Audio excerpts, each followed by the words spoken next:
Hello, তাহলে আমি শুরু করছি। আমাদের ক্লাসের আজকের মূল প্রতিপাদ্য বিষয় হলো Google tag manager account create. Google tag manager account কীভাবে ক্রিয়েট করে গুগল ট্যাগ ম্যানেজার। আচ্ছা, গুগলে লেখার পর লিখলাম গুগল ট্যাগ ম্যানেজার, তারপরে দেখেন গুগল ট্যাগ ম্যানেজার এসেছে, এরকম একটা ইন্টারফেস চলে আসছে। এখন ক্রিয়েট অ্যাকাউন্ট, এখানে আমাদের ক্রিয়েট অ্যাকাউন্টে যাওয়ার পরে অ্যাকাউন্ট নেম দিতে হবে। অ্যাকাউন্ট নেম দিয়ে দিলাম ফাহাদ আইটি। আপনাদের যে ওয়েবসাইটের নাম থাকবে সেটা দিয়ে দিবেন।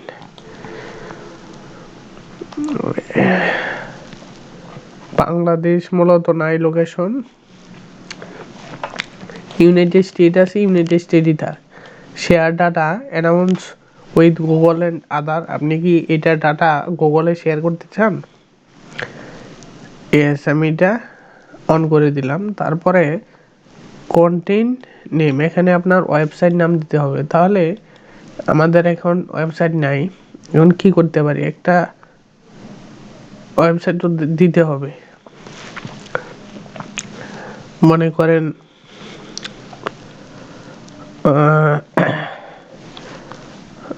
amazon.com।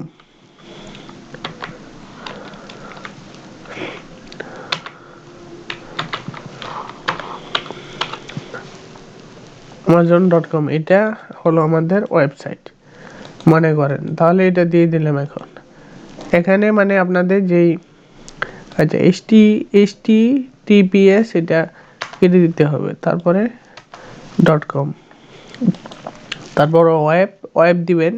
যেহেতু আমরা ওয়েবসাইটে ডাটাগুলো নিব, আপনারা যেখানে মানে ওয়েবসাইটে যদি ডাটাগুলো নিতে চান তাহলে ওয়েব দিবেন। iOS মানে যদি iOS 14 নিতে চান তাহলে করবেন। যদি সার্ভার সাইড ট্র্যাকিং করতে চান তাহলে এইগুলি পরবর্তী আলোচনায় আসবে, এগুলি দরকার নেই। ওয়েব, তারপরে ক্রিয়েট।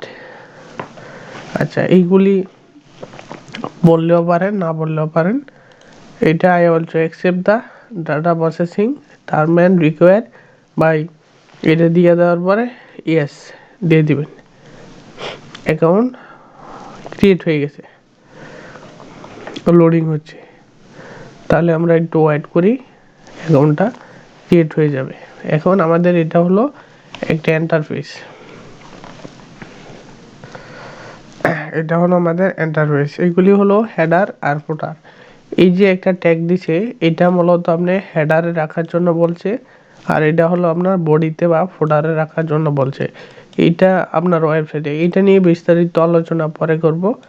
এটা যখন আমরা ওয়েবসাইটে যাব তখন আমরা, এবং ট্যাগ কি, টিকার কি, ভেরিয়েবল কি, ফোল্ডার কি, টেমপ্লেট কি, এই সকল মূল আলোচনা পরবর্তী সময় করব।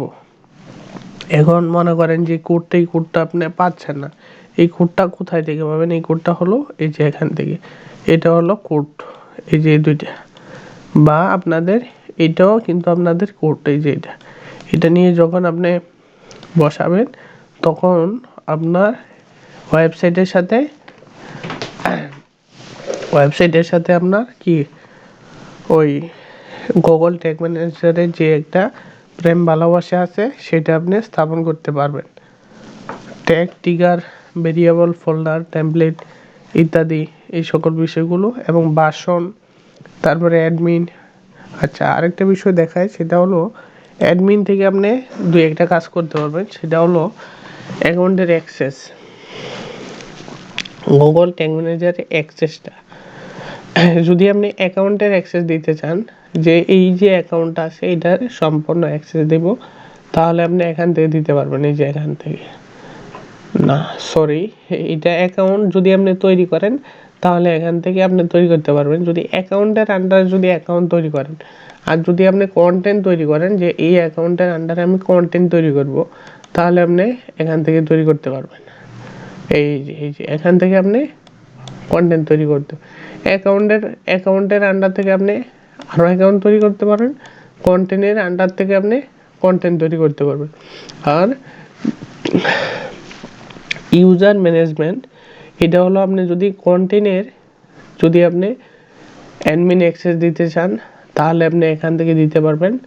এই যে এখান থেকে, আচ্ছা এই যে প্লাস বাটন আছে, add access permission to new user, add user, এই যে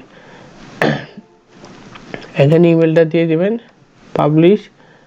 পাবলিশ মানে সে শুধু পাবলিশ করতে পারেন, অ্যাপ্রুভ সে শুধু অ্যাপ্রুভ করতে পারে, এডিট রিড এইগুলি দিয়া সবগুলি দিয়ে দিবেন, দিয়া তারপরে ইমেল দিয়ে ইনভাইট দিয়ে দিবেন, তার ইমেলে অ্যাক্সেস চলে যাবে।